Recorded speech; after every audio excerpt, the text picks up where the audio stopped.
starting 548. No problem. Depending on where I was in the country, if I tell that story in San Francisco or Connecticut, there would be a palpable gasp of like, how could this be? This sounds like a story from the 1800s. But if I'm in West Baltimore or the west side of Chicago or New Jersey, many parts of New Jersey, most people just nod and say, yeah, that's my experience too. And as I started 548, I wanted to change the lived experience for people and their quality of life, not through, better countertops and, paintings on the wall, but by the actual building systems to ensure the quality of life starts there. And so I started 548. 548 is the unit number in the projects that I grew up in. And so that's why the number 548 matters to me. I didn't want to name the company Patton Captial or be one of those guys in this, but I wanted it to mean that everything we did was anchored and rooted in adding value for everyone. And that's what, our mission statement is in our name. So that's why I started 548. Thank you for that. It definitely resonates with me. But I want to ask you something on environmental justice and sustainability.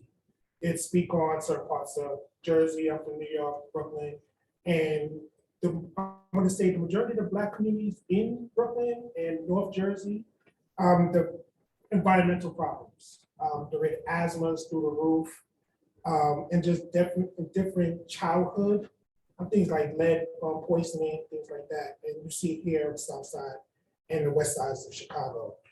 Can you speak on challenges and triumphs that you had as an African-American developer when it comes to satisfying proposals for sustainability and environmental justice? Great question. Also a layered question as well. When I started 548, we took the business plan up and down LaSalle Street. Back in the day, all the banks were on the street. And we took it up and down LaSalle Street, and we raised a little bit of high net worth money. And I went to the banks and I said, hey, we're going to build energy efficient housing. We're going to do it through high quality HVAC systems, higher standard windows, and then at the very end, we're going to install clean energy on the roof through solar, which we'll probably talk about more. And essentially, all of them looked at me like I was crazy. And to a person, and because I was slightly petty, I kept all the receipts. I got all the emails still. They did not believe that it was still in the brains of bankers that this strategy was still a luxury and did not meet the pro forma and the kind of the performance impact of these buildings. And so they couldn't get there as to, you would put solar panels in Inglewood, in Auburn, Gresham. They just couldn't get there. And then we can talk about redlining and with the banks that frankly is still there, them having a hurdle of trying to do business in these communities without a tax credit, which I think is probably a longer form conversation. But I just kept preaching to them about, I can show you, and from a financial perspective, that if we invest in higher efficiency HVAC systems, windows, better insulation, that there's a long-term play here about how we'll both perform financially, but provide a higher quality of life for the people that live in these communities. Unfortunately, when I got started, the banks did not believe. And so if you ever Google me, which is, I have never Googled myself, but if you ever Google, one of the first articles that comes up is 548 does it without the banks. And I'm damn proud of that, because in many ways, the banks have not been our allies, they've been our adversaries, because they led us in many of our communities to fend for ourselves. And so we took it, and we took the high interest loans and some money from a couple of Chicago Bulls players who are friends of ours. And that's the money that we put in Auburn, Gresham, and North Lawndale. And that's what was the seed capital that got us started. We got questions or volume issues? Yes, just really quickly. Jonathan, could you scoot closer? Sure. And then, Jocelyn, maybe like turn on the captions. See if that helps. And then we can just try to project for our folks who are attending on.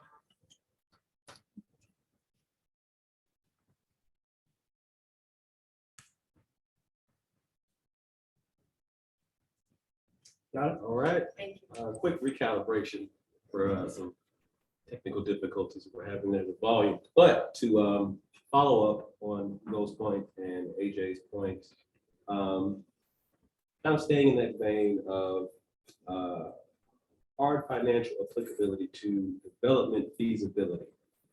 It sounds like a mouthful, but it's not. You spoke to how banks didn't get the big picture of you bringing environmental sustainability and justice to lower income communities. But from a community bank standpoint or a credit union standpoint, looking at the numbers, okay, a project may make sense on paper, but walking into these rooms as an African-American male, leading the firm, can you speak to how those experiences affected you as the leader of your organization? Without getting emotional, I will just say this. I will say this. There are a couple of moments that stick out. When we bought the building on 79th Street, there's a handful of moments. I remember buying the 7701 Carpenter, which is a project which was cleaning up now in our regression. And the neighborhood lady came out, with Cynthia Love, and she just couldn't, she almost came to tears. She couldn't believe that we were the people buying it. And it was a really emotional day, frankly. And the same thing happened, unfortunately, during the riots, after the riots with George Floyd. You know, I went down to 79th and Loomis, and we had just bought the building in the midst of it, and mostly contractors have been on site. And I have a young child, and I left my son, and we went down to the building on 79th Street. The guy who's been in the barber for 15 years in the building that we bought, he came out, and he's like, "What the heck are you doing here?" And I'm like, "Well, about the building. You own this place?" And there he was in tears, and my girlfriend was in the car, watched the whole thing. I think she took a photo, so it's a private photo. But there is a sense of pride that is spiritual and really emotional about the intentionality of what it means. It's never lost on me what it means when someone that looks like me purchases in our community and does projects of scale, because it's rare, and so I don't ever take that for granted. In those circumstances.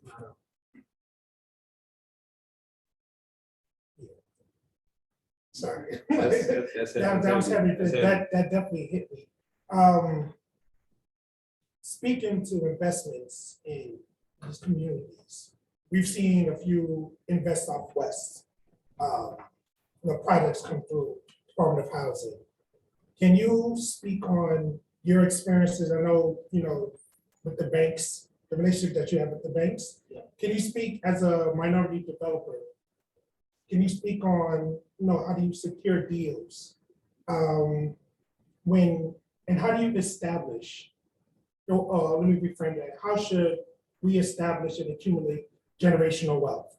Because it does say statistically, even though some people do refute it, that says the black dollar only lasts 6 hours. The white dollar 17, Asian 30 days. So can you speak to that? How do we, with investments and with Invest Southwest, and also the fear of these large developments coming into neighborhoods, and the fear of some people saying that they will be pushed out? How do you reconcile that? Speak to that. Yeah, that's probably a 3-part question. So I'll take the first part and then bring me back to the investment piece. On the Invest Southwest part, I think somehow, it's beyond me, somehow Invest Southwest become political of some sort. And I think it's almost reflective of how rare it is that our communities get invested in, that even the moment that a smidge of resources is committed to our communities, it becomes political powder, which I think, those of us who may be politically astute can draw a lot from that. I think that's a little bit frustrating for me because frankly, we've got a several billion-dollar budget that our city runs. We're not talking about a massive amount of resources to these communities. It's just the first time in several generations that we've had a focused interest in these corridors. And so it is the most important program our city has run in generations. And that may be an understatement. Because now the mayor and the team in partnership with the Department of Planning and Department of Housing, now there are committed resources behind these developments. So then the same banks that told me no 4 years ago, when you've got $20 million of TIF and $8 million of tax credit standing behind you, now the deal looks a lot different, and now these banks got to take it very seriously. And then you've got somebody on the 5th floor who keeps banging the door on the banks to hold them accountable. That's a pretty powerful message that's consistent. And so, by the time I got to the banks were trying to get to us. Because these are such important deals in these communities. And so there are some banks that are still very late to the party. And someday we may need to put them on the summer jam screen and call them out. But I'm not there where we can call people out. I gotta be a little bit polite. But some of them are doing better than others. I would, and I think there's a couple folks who will positively put on the summer jam screen. That's a layered comment, but US Bank's a great one. Fifth Third's coming to the table, and that's been good. BMO is, at a snail's pace coming to the table. And from the CDFIs, who I'm very hard on, who I've been very disappointed in, there are a couple of good CDFIs in the city. IFF being one, Scenair being the other. I think they're the two best CDFIs in our city, and they're not well marketed, but they're damn good executors. And they talk with wire instructions, not press releases. And that's a big difference between the people that are always in front of microphones and the people that actually put resources out on the street. So your question about kind of the black dollar and investing in our communities, and specifically minority communities. The thing that I'm most passionate about, this goes back to those 6 flats and to the project on 79th Street.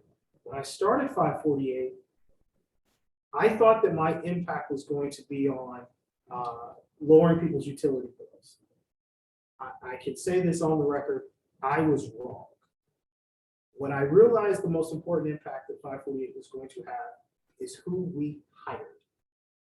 And what I realized on 79th and Loomis was, as the lead developer, I picked the architect, and I picked the engineer, and I picked the environmentalist, and I can push the GC to make sure that they hire particular subcontractors.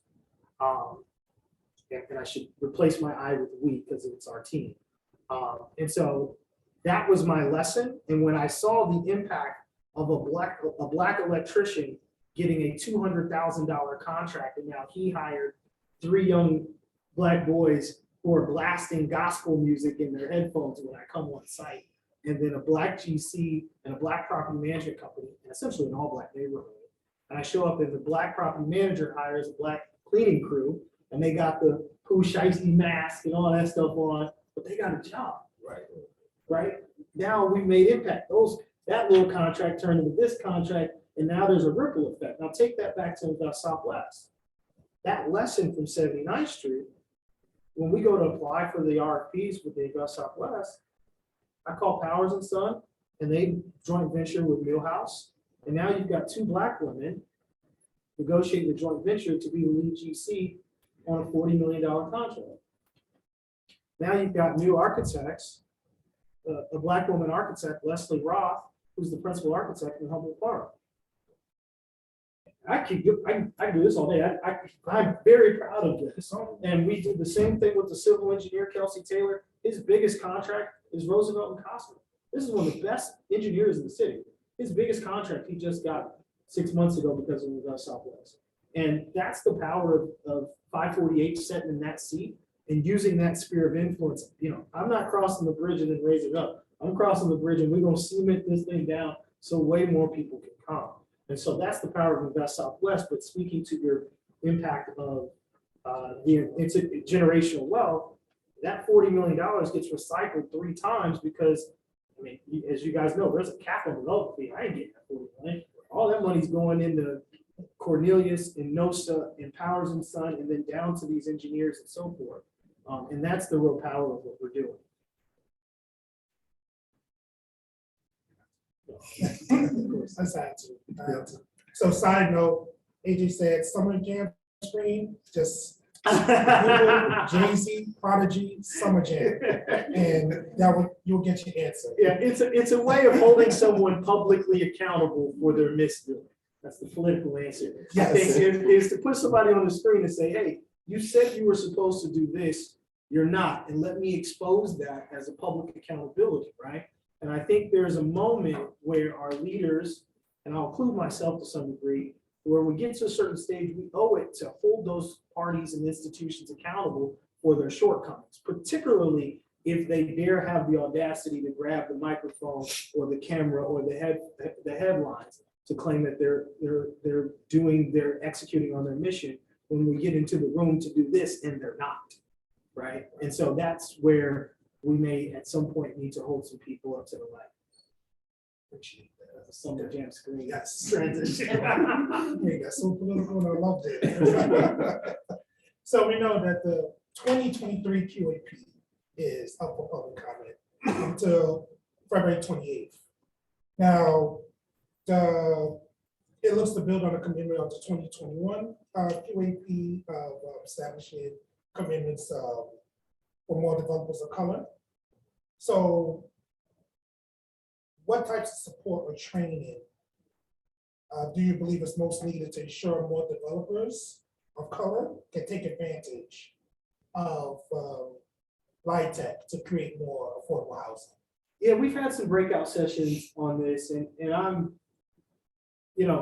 frankly, I saw the QAP, I was there when the commissioner rolled out kind of the key points of it. Frankly, I think you'd be hard pressed to find any real criticisms of it. I think it's pretty impactful and will kind of blaze a trail for a lot of other markets to follow. I think that, as long as you're providing, technical support of applying for it, as well as being creative about balance sheet support and supporting on that front so that emerging developers can lead these deals. I think that's going to be kind of the big deal. It's like technically applying and then balance sheet so that they can keep the majority of the share of the deal as you go to execute. LIHTC is complex. There's probably a larger conversation about maybe growing the developer fee, frankly.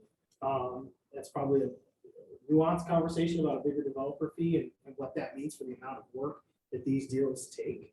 I don't know in the current structure, the thing I always think is undervalued is that these deals are big and they take a lot of work and they take a lot of time. And I don't know if we're going to see a new generation of platforms created. I don't know if there's going to be somebody in this generation start a new Heartland Housing where they do 10 of these a year across the country. I just don't see it, particularly with one founder and a group. I just don't know, because I think these deals, I'm doing a couple of them right now. It's going to take 2 years to those get done. Historically, you wouldn't even get the whole developer fee. You'd have to split this with a majority firm. So now you're only getting $500 grand that you had to work 3 years for. And then you're supposed to use that money to reinvest in another deal. Like the math, at some point math has to show up, right? And it's just very difficult to kind of build momentum there. I think what has happened in this QAP, it's created more margin for someone to build that momentum if they want to do this professionally. I think what we'll probably see is a host of people do 1 or 2 of these deals in their lifetime and add value in the particular community that they know best. And I think that is impactful. Can you speak more on that, add value to the community that they know? So pretty much come back.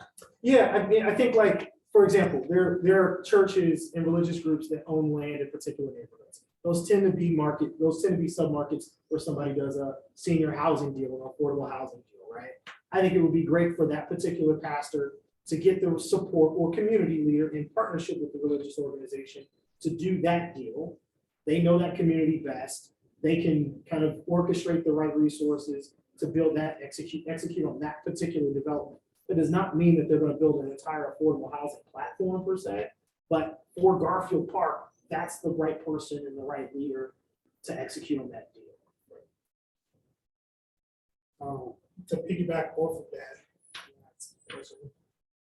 what do you say to, there's one thing that I'm noticing about, doing community engagement.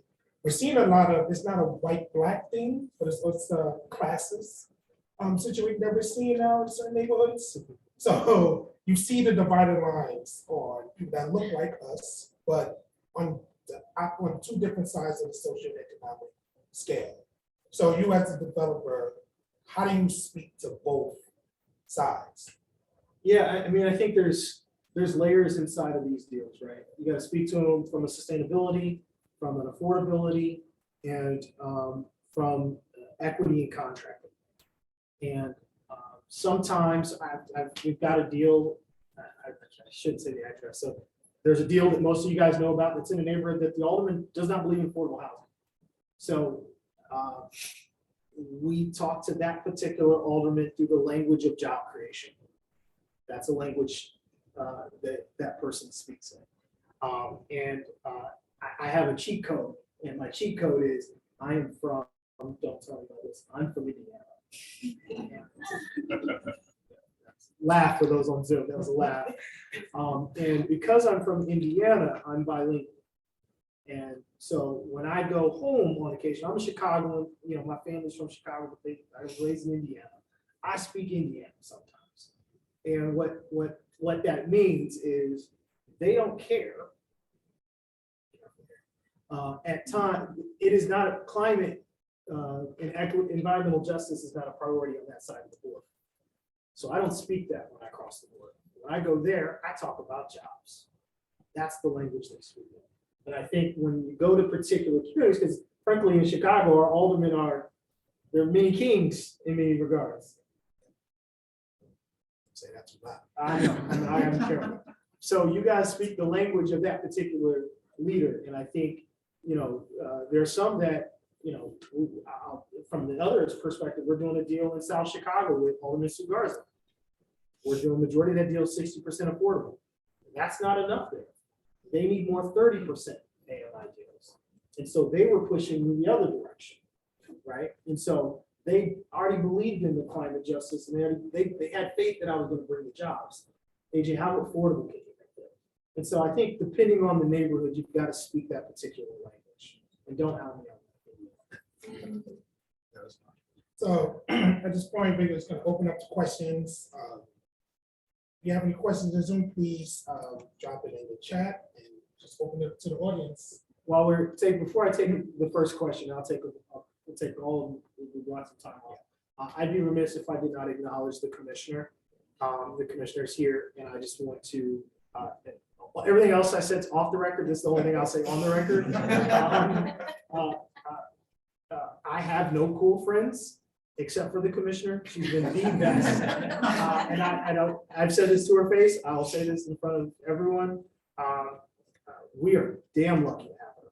And for the time that we do have her before whatever she plans to do, if she's gonna run for president, I hope so.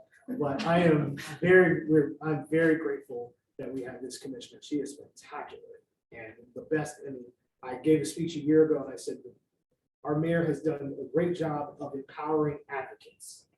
And that's what she has done by the commissioner of housing.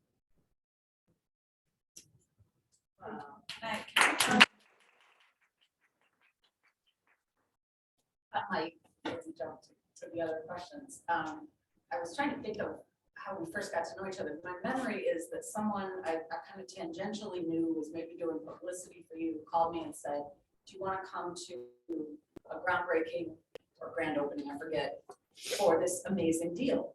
And I said, did we fund this deal? I don't recognize it. She said no. And I said, well, I don't normally just show up at places that like take up space for something I didn't help make happen. And she goes, no, I just think you should know this guy. I said, okay, what should I know about him? She's like, well, he has this amazing, like, sustainable deal, and his entire team is Black, like, as you said, all the way down to the subs and the service and all of that. And I was like, really? Say what now? So I didn't end up going because again, I don't want to take up space for something I didn't help make happen. But somewhere then we linked to some conversations around like the role that you're in now, in which, and I do want to name, you know, unlike when I started this job and then long before that, you know, I look at you, I look at Bill Williams, I look at Leon Walker, I look at Phil Beckham. These are people who weren't in this space 4 years ago.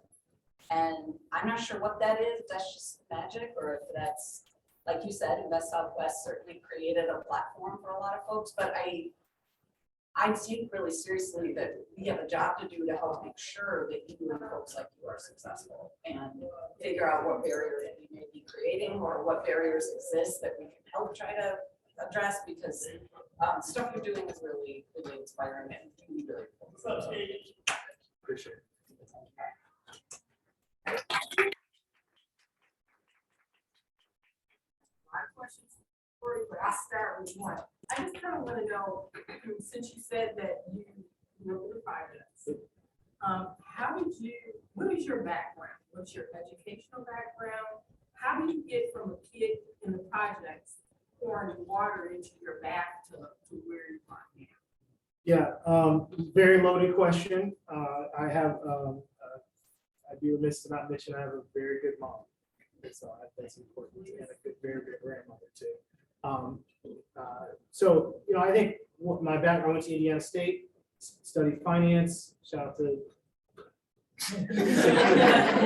fellow Sycamores in the room. And then, I was just to show you how old I am. I was a part of a program called Inroads, which created a platform for more minority students to be an intern at Fortune 500s, and showing the age point. I actually had to read, there was an old catalog that came out where you had to apply for internships, the old fashioned ways before emails and stuff. And so I was an intern, and then I was lucky enough, I think frankly, the trajectory for my professional career helped because I was a part of 3 companies that failed. And I saw 3 different times multi-billion-dollar companies lose thousands of employees. And I think there's something, as I've spent a lot of time thinking about this, there's something educational about failure that was really, really helpful. But I was an intern. I was an intern at Duke Realty. I was an intern at HSBC when HSBC bought Household Finance. And then I took a job with Equities First, and then I became vice president of Equities First. Equities First, unfortunately, went bankrupt, went from $1 billion to bankrupt. But I had a good run there, and that was a really, really good education. While there, I was VP of U.S. investments, so no deal could get to the partners without me signing off on it. This is the seed story at 548. So then somebody came and pitched us an infrastructure deal for utility scale solar, and I said, okay. It's 5% returns on solar. All right, our partners aren't going to like this. I know it because they want like 30% return on the money. But I posed the question. I said, hey, you're selling all the energy to Google and Target. I said, you ever thought about selling that energy to low-income families? And the CEO kind of said that like this. CEO kind of said like this. He said, no. I said, well, the problem is to sell energy to those people. He said those people. He said, to sell energy to those people, you'd have to find the building owner, and then you got to go individually subscribe to meet the people. This is before community solar was really a thing. And so I said, okay, well, what if I own the solar energy and I own the real estate? He said, whoever does that's going to change the market forever. And I quit my job. That's not certain about it. I have one more question. Shoot, and then there's looks like questions on the board too. Okay. Please. The other question I have is, here in Chicago, we have a union issue for African Americans, especially minorities. Very difficult to get into the union for carpenters, electricians, iron workers, bricklayers. And so what I see is a lot of vacant lots because I work with the vacant land.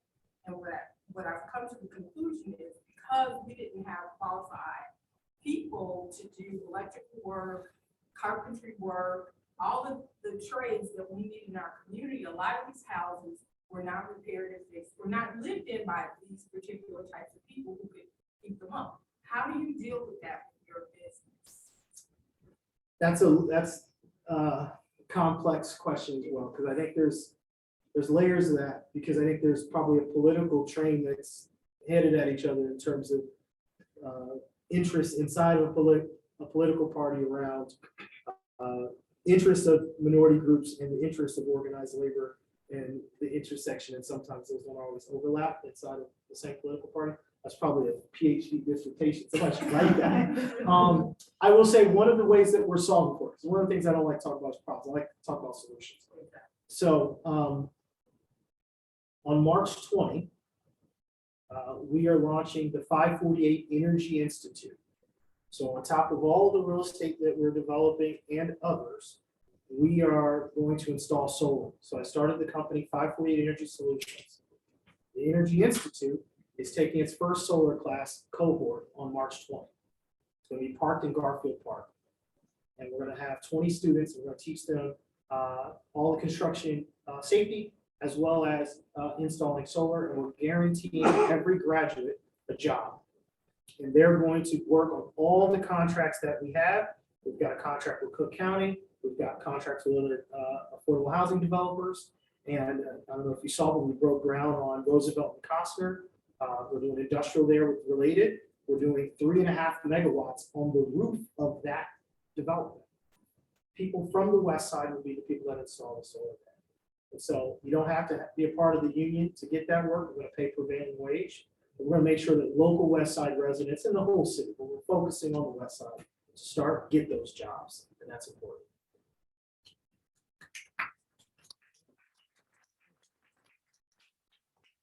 Is that breaking news or? Is that breaking news? Is this a recorded line? Yes. Yeah. Johnny, yes or no? Was you breaking news? That is, you got the exclusive. You got the exclusive. Go ahead. Oh, I was gonna say, you did bring that up at our community roundtable on the 7th. They were very happy. So.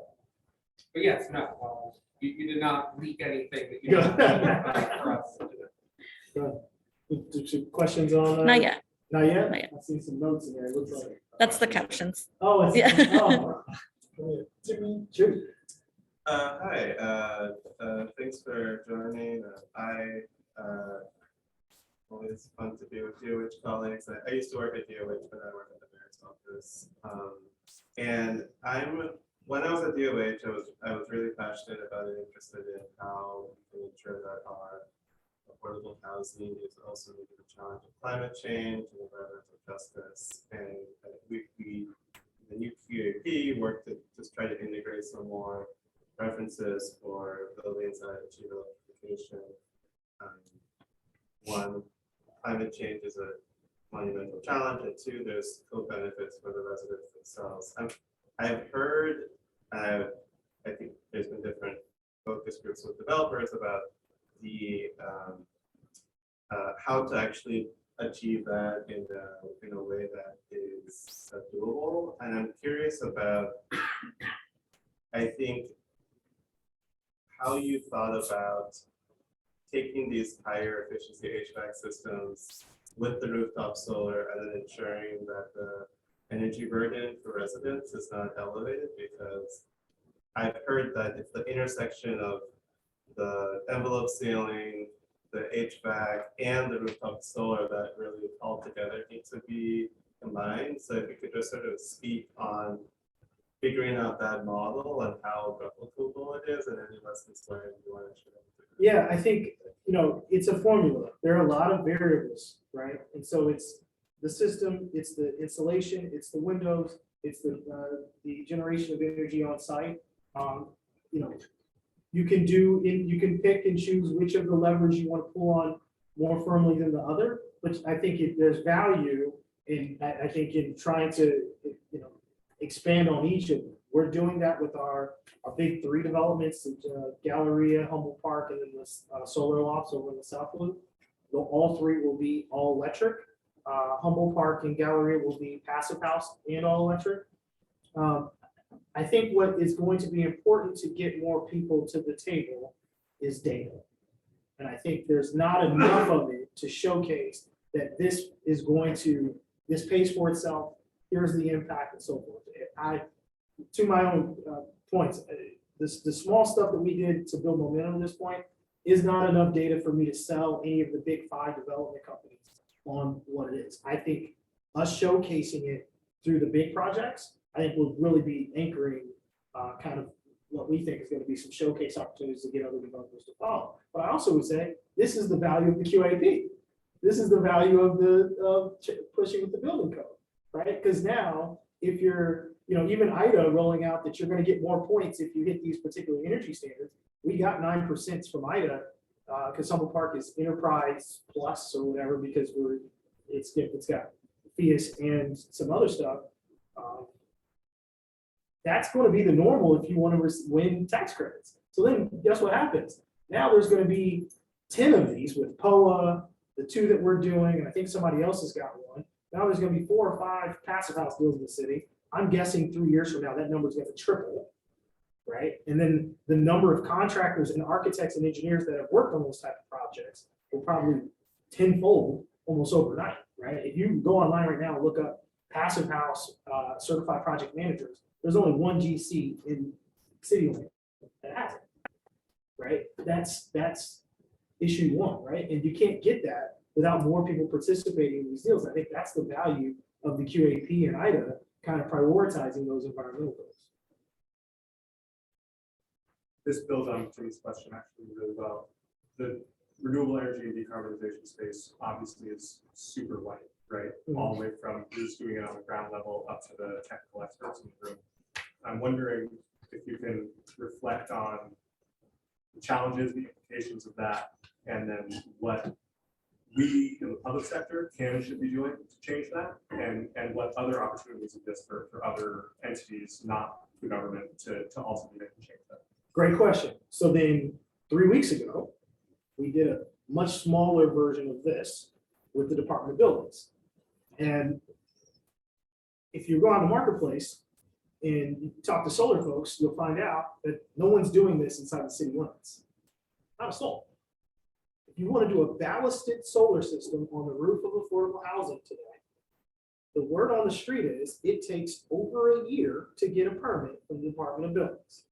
So you look up and it's all luxury single families that have solar systems, and it's everybody in the suburbs and not a single one in the city, with a handful of outliers.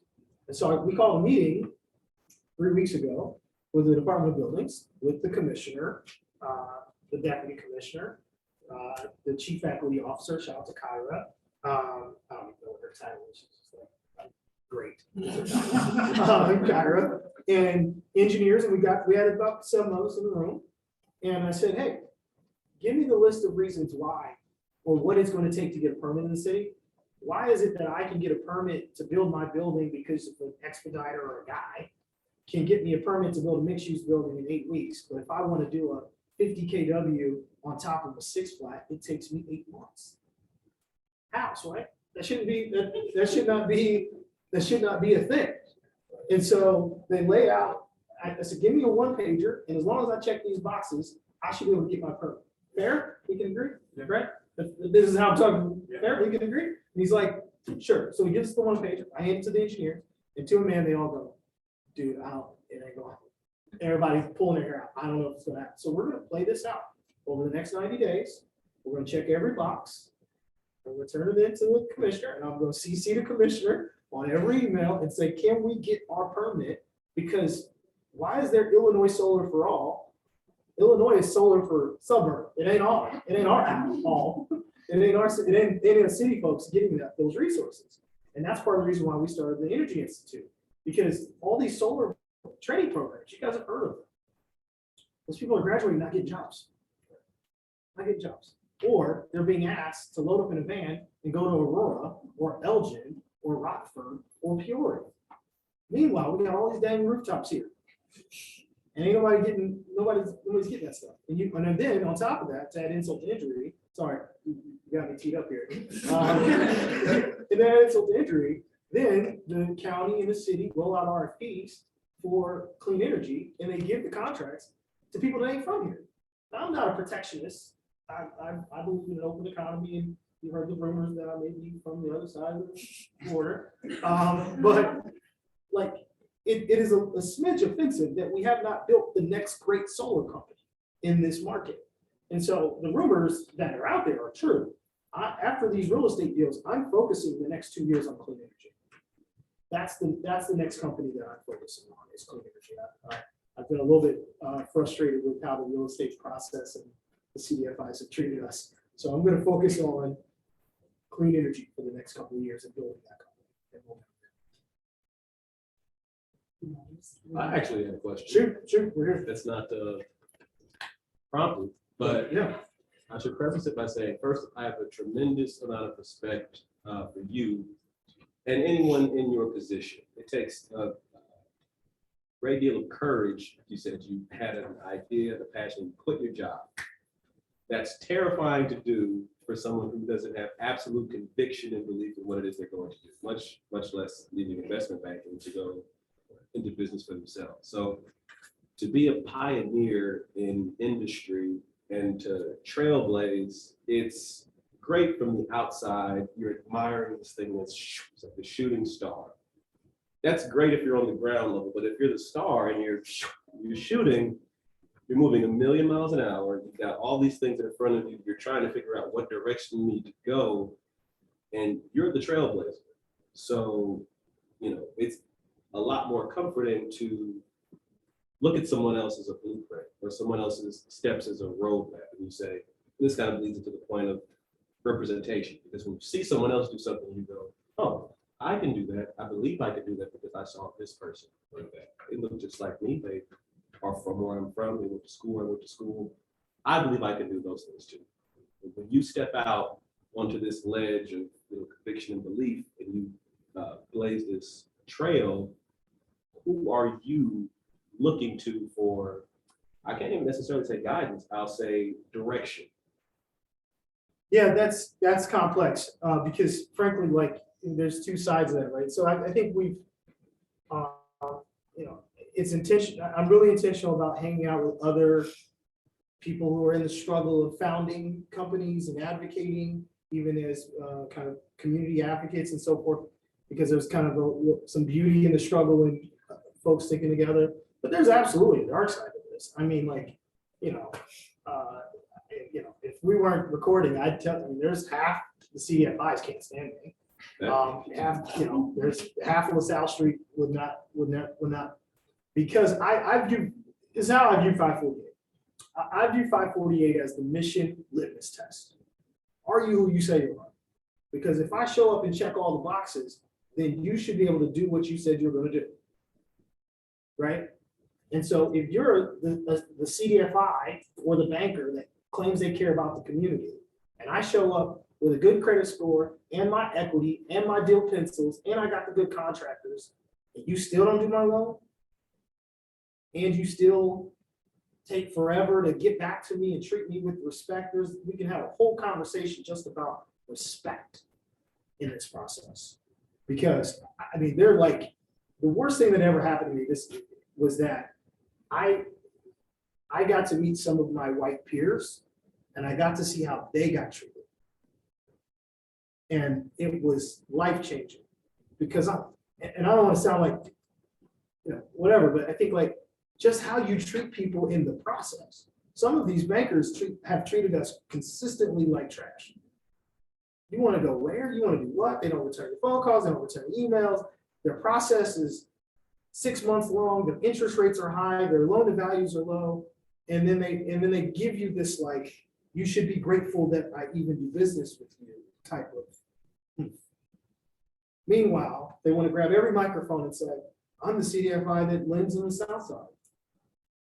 I'm like, yeah, but I worked with you. This was a terrible experience. But no one ever questions what's their community service. We only say they're the only people. And I saw Dave Chappelle recently talk about the difference between that we need to get away from better and worse and just good and get back to good and bad, because we're getting to this like, well, yeah, but they're the only people that do this, so we have to like them. And it's like, no, they're trash too.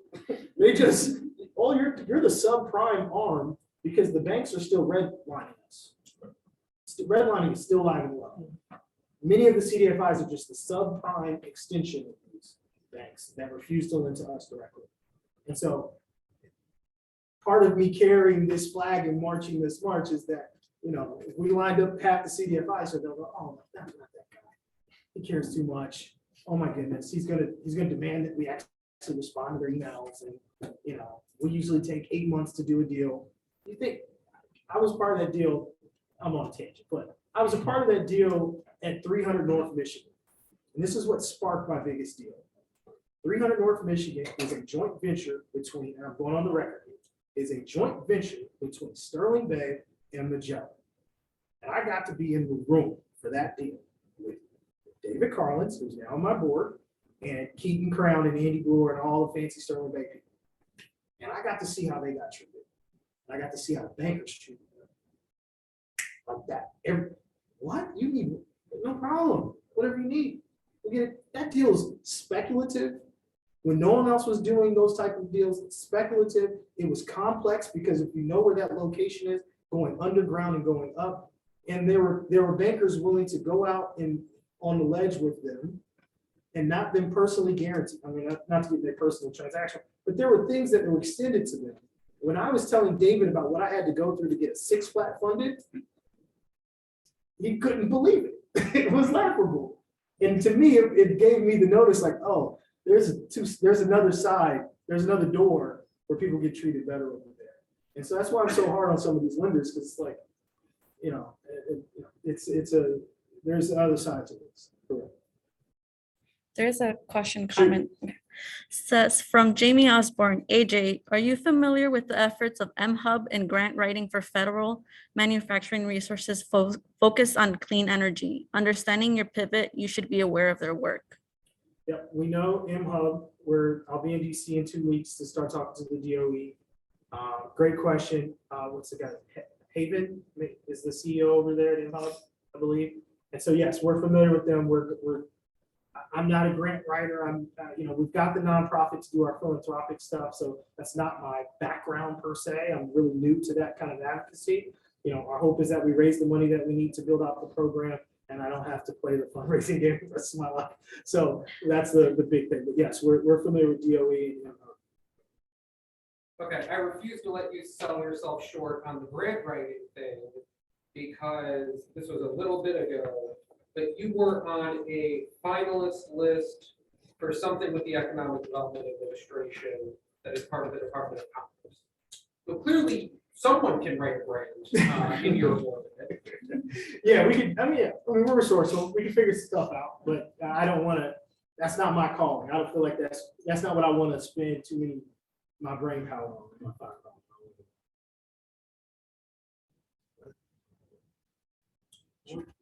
Okay, I'm curious, back to your previous point, where you were talking about what it takes to get traction with a lot of investors and lenders. You've gotten some high profile write-ups and grants. Knowing how risk averse those industries are, did you experience suddenly the day that pops, you start getting phone calls returned? Because I'm curious if that sort of psychology suddenly lands you as like in their minds, like, oh, maybe he was for real, and maybe I should return his phone call. Yes. No, I mean it is. Maybe it's because I'm short. I got this like chip on my shoulder. I don't know the Indiana projects, or I don't know what it. There's a smidge of petty in there too, because I kept all the receipts, and I banged on the drum for the media for a long time. The same people that wrote the write-up are the same people I have 7 emails to saying, hey, I'm building this really cool 6-pack. Just come check it out. I don't, because unfortunately, one of the things that I'm concerned about in the marketplace is there are really good people at marketing. They're good on social media, they can get followers, they can attract attention, and then there's the whole attention economy, right? I'm terrible at that. I'm an operator, I'm a doer. Let's get the work done, dude. I don't care. We can take photos later. We'll hit the ground later. Let's get work done. And I'm trying to recalibrate and understand the value of raising the profile, because the people equate that with something of substance, regardless if it's substantive or not. And then it allows you to do other things and create other opportunities. And so I have backed into this idea that maybe I should be a little better in that type of engagement with the profiles and the social media. I'm still trash on social media, but I do some of the engagement stuff you know, to get the name out there and the brand out there, because then that will have a ripple effect of doing more work.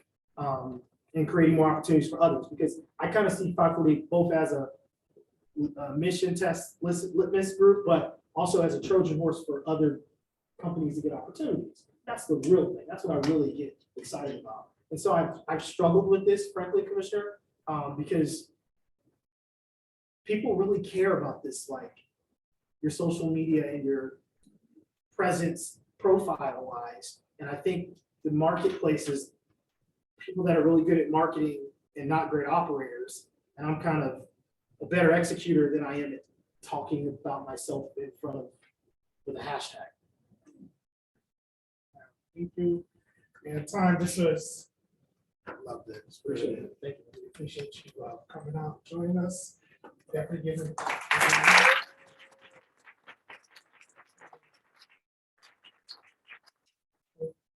Family on Zoom, in person, look forward to, I think we're at number 10. You know, some details will be sent to you, shortly. Thank you all for joining. Thanks for coming. Thank you. Thank you.